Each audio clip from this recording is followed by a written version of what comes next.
Hello to everybody. On today's grammar encounter, we're going to focus on the used to in English. I want to explain with example different ways you can use this expression or verb form. So here we go. So as you can see on this slide, I want to share with you uh, the structure of used to. So it says that we have used to plus the base form. It is important to keep in mind when using used to in English. So let's take a look at this definition right here. We use used to plus the base form to describe permanent past states.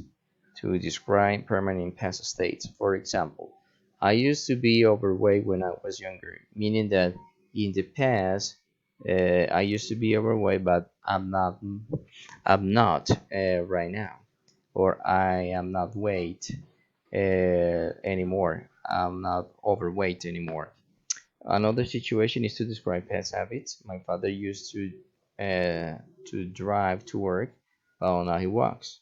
Something was true in the past, but now it's different. In the past, he used to drive to work. Now he walks. And another situation to use used to is to describe repeated actions in the past. We used to go out every day, but we don't anymore. So in the past, go out, but now they don't do it anymore.